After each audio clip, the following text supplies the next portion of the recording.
To make this realistic pear, I first went to the menu here and went to insert and inserted the photograph of the pear and magic selected it so I could move it around and use it not only as a reference to draw from, but also to use to select colors when I do my own digital version.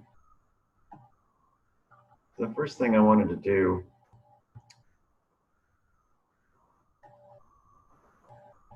when drawing this is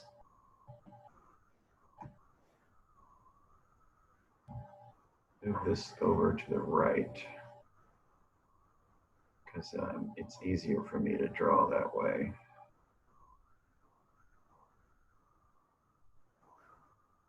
And then I wanted to approach this just like I would any other drawing, starting with a sketch.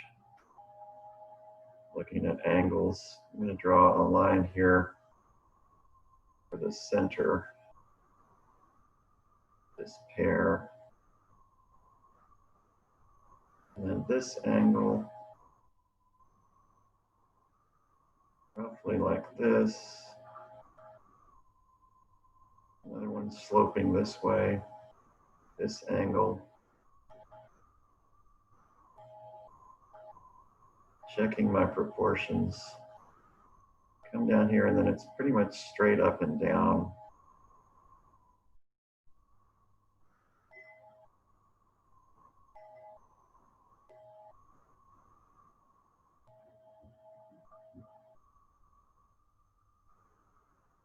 We can measure the width and the height and get it as accurate as we can.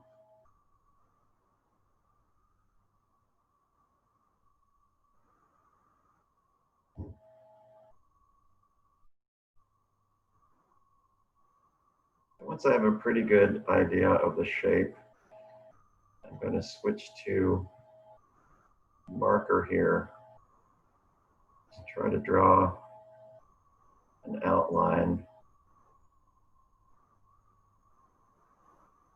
in a continuous line.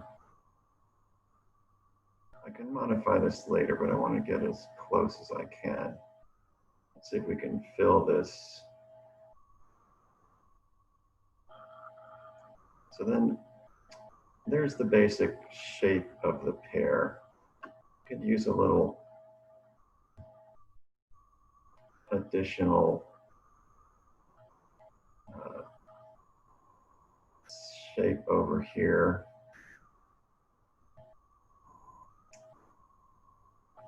Once I get it roughly the way I want, I'm going to go to select this, magic select it. So it'll be a separate layer.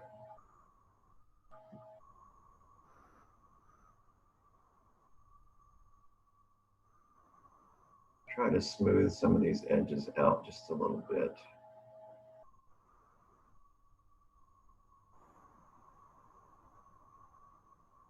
But we can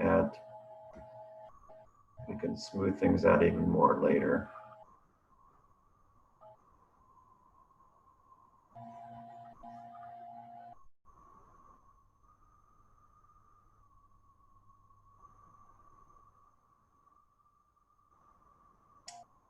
So that looks pretty good. I would probably work on this longer if it wasn't for demonstration. Okay, so there's our pear. I'm going to remove these lines from the background. They don't really matter. We're going to put a separate background anyway, but just so it's not so distracting. Erase all this.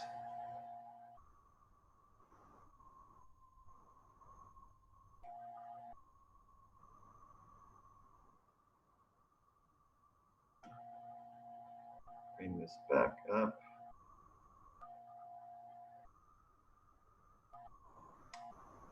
Next thing we want to do is get some of these basic colors. And if you look, the light's hitting from the top, and it's roughly this area, the top area is illuminated. I'm going to grab this. This is sort of the average yellow color there. I'm going to use the spray can. You can try different tools.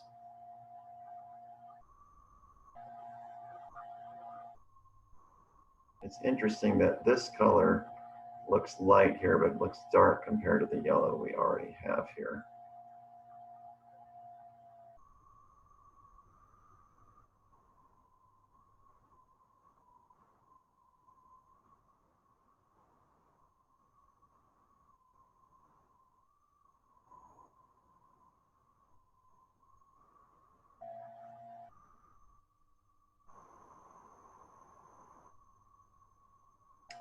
If I was painting with acrylics or oils, I would do the same way.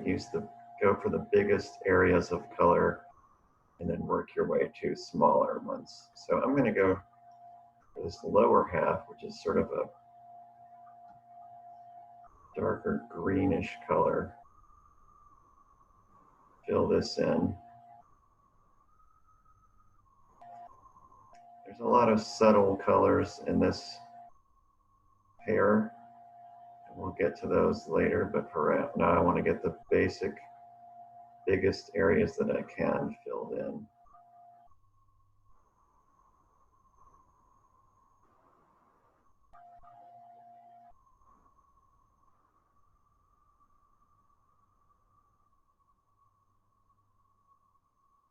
If you wanted to start blending, you can take the opacity down and just sort of soften that line a little bit even now.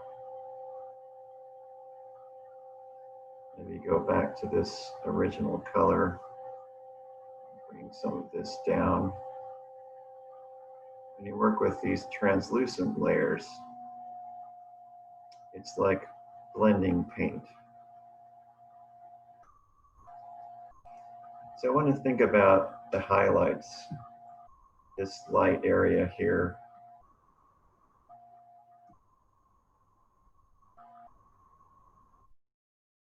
Start to put this in, even though this is kind of a generalized area, it really needs a sharper focus than we can get with the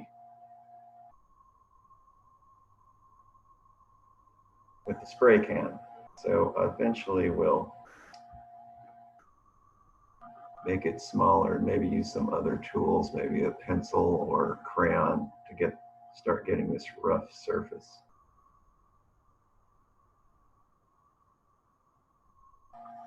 Now, in an object like this where the light is hitting the top, it's nice to put in just a very light edge along the top. So I'm going to zoom in here. Just see if I can get a little bit of this.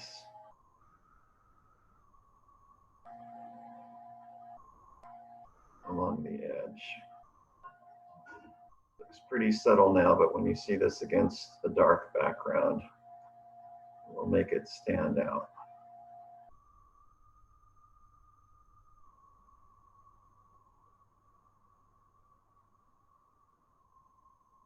And back to the highlight color, sort of dotting that in.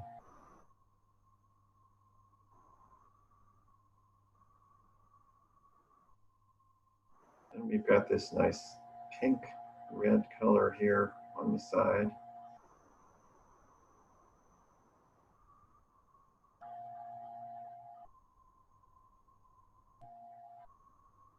I want to blend this in because it's just sort of layered over the yellow. Even less opaque. Build up layers here. It comes down into this area. And we get, around here, we get an even darker, more intense red.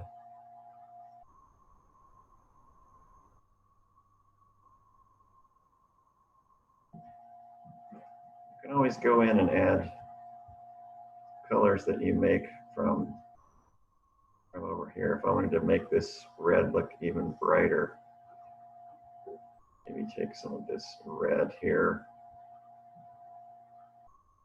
and add some of that.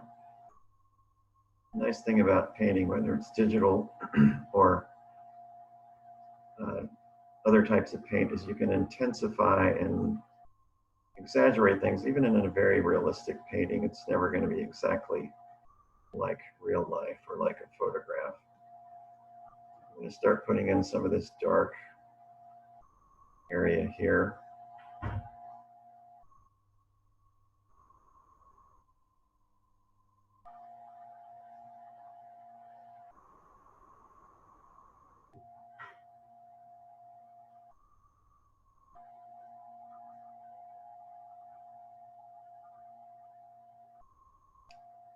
And blending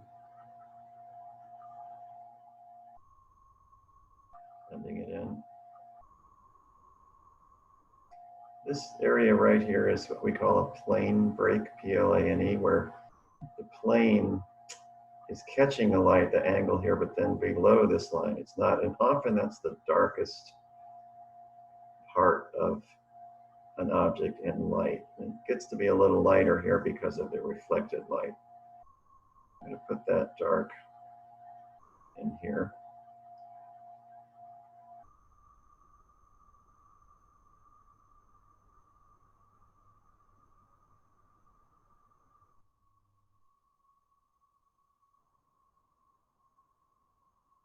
When you're painting with oil paints or digitally or acrylics, it's always good to mix some colors with different areas of the painting so that it kind of holds together.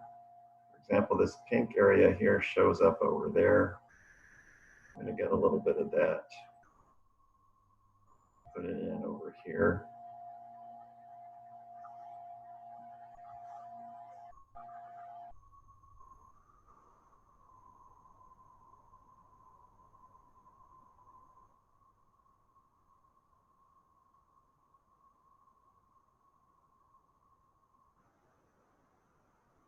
Go back to this red. Take it down, kind of over the brown.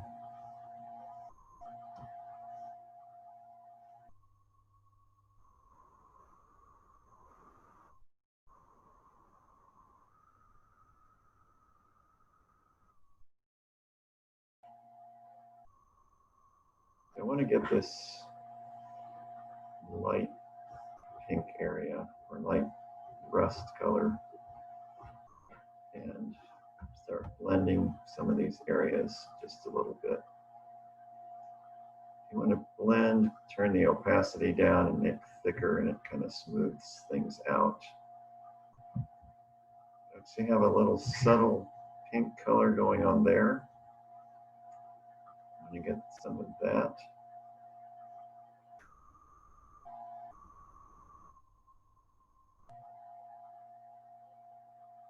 And I do want to look at the different areas of color here. We've got a light kind of yellow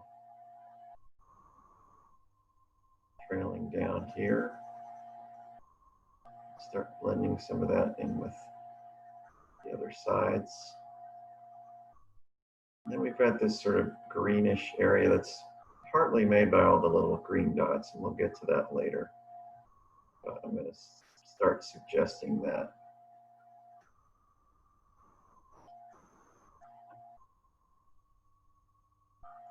An interesting color. I'm going to turn this down and this thicker and start blending again. Even though there are sharp divisions here, we want it to look somewhat blended before we put in details.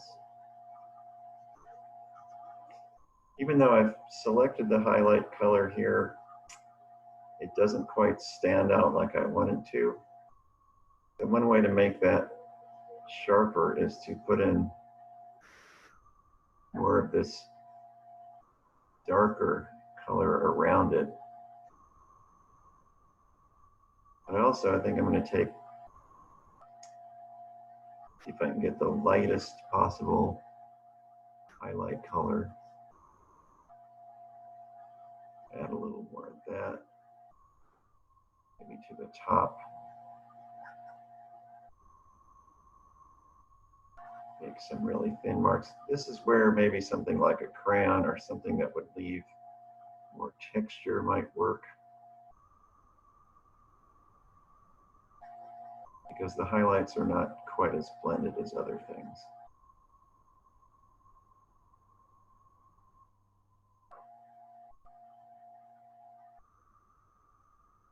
So then I'll come back to this, but I do want to get to the backlighting here. This reflected light is coming in here and making this area lighter. And it's a real interesting kind of I think, beautiful green color.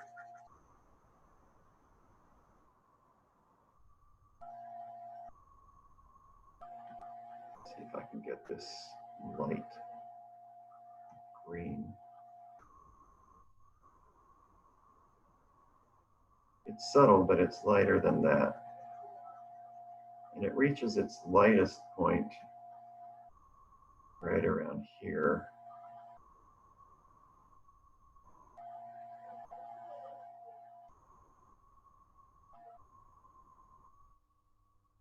I've still got the crayon, that's why it's not working right. Okay, spray can.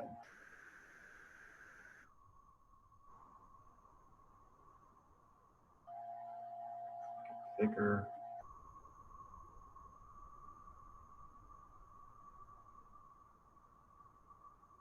So a lot of careful observation.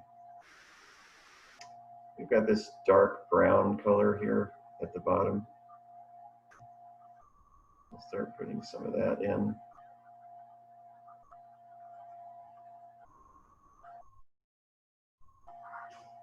Little sort of flaws and bumpy marks on the pear there. Bring that in and maybe go back to this color and blend it some back and forth. So I've got this to a certain point. I'm going to put this one aside and see how it compares. I've got another one that I was working on a little longer over here.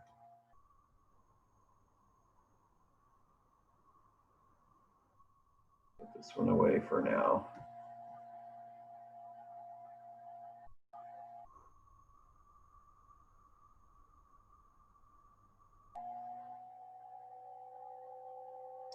And then when I get it so that if I squint my eyes and look at this, it looks pretty close to this one.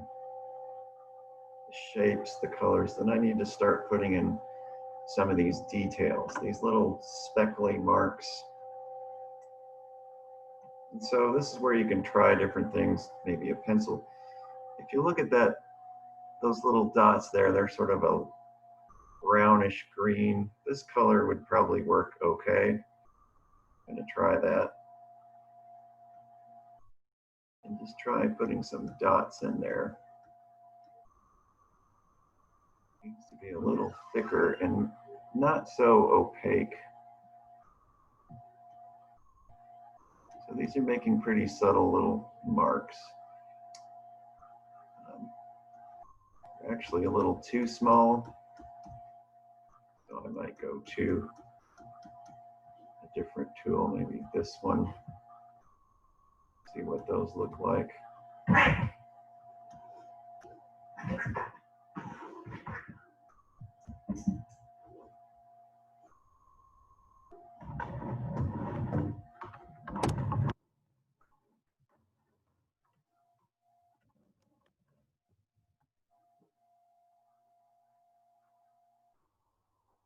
I'm going to get them about the size of this.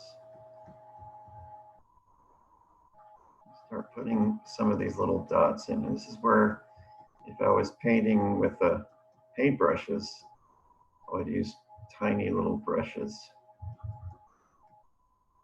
But this is all a matter of back and forth because it obviously looks too dark and too obvious now. So I'm putting in some smaller ones. I'm going to go back in with this color and soften those a little bit.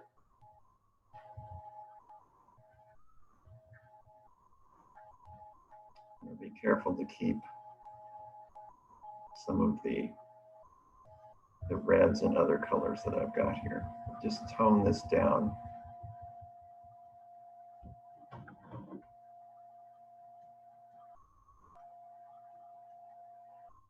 So again, lots of back and forth, putting in the textures and blending them in to a certain point, but not too much. And we come down to this area, the dots are darker, they're more of a brown color.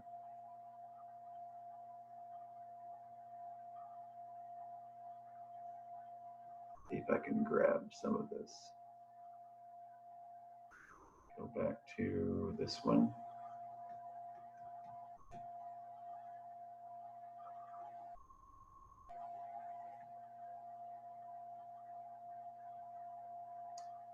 Turn the opacity down some, so they're pretty subtle.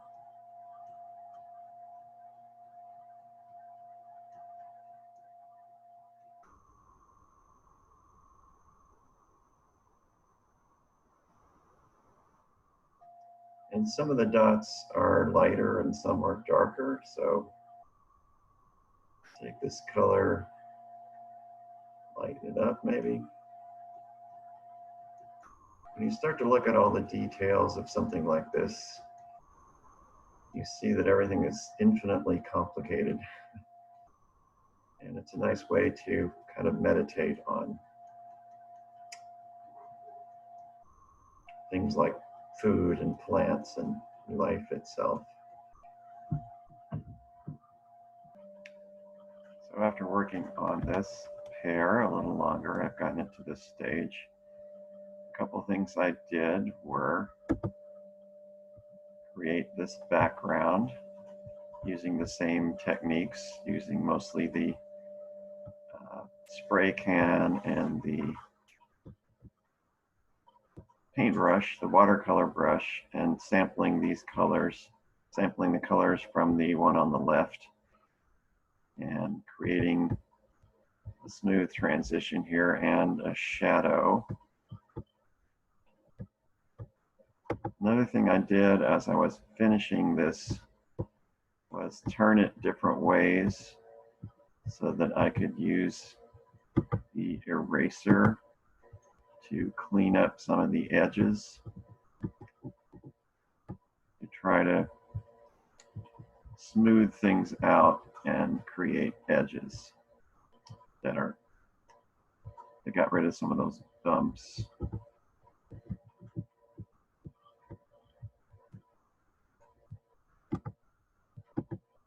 On this bottom section here, I ended up using the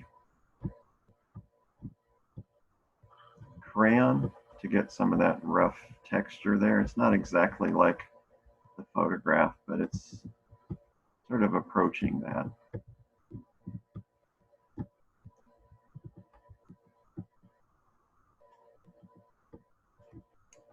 And then the final piece that I had forgotten to do was make this little stalk stem part here, which is just hand-drawn shapes colored in with various brushes.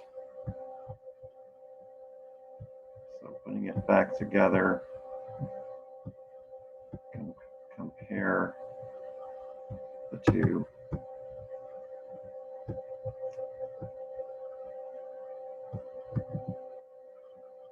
And you can use some of these techniques when you create your own pear in this team project.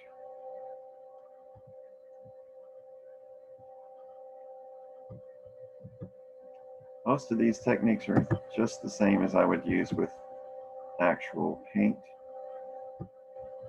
layers, starting with the bigger shapes first and working down to the smaller details, and then just trying out different brushes to try to get the textures to look right. When you're painting, I like to say there's only two variables: color and mark. So if the colors don't look right, you know how to adjust them: lighter, darker, more saturated, warmer, cooler. And if the textures don't look right, always try different brushes, whether it be physical brushes or digital brushes. So here we have the photograph of a pear on the left and the digital painting of a pear on the right. We'll be working on these in groups, and we'll see who wins the award for best shape, which includes the angles, proportions, and overall shape. We'll also have an award for best color, the different colors in the pear, and we'll have an award for best detail, the smaller, finer details, and we'll have an award for best background. So when you work on these, try to make it a true team project. Talk to each other, screen share, everyone work on it at some point, and we'll see how they go.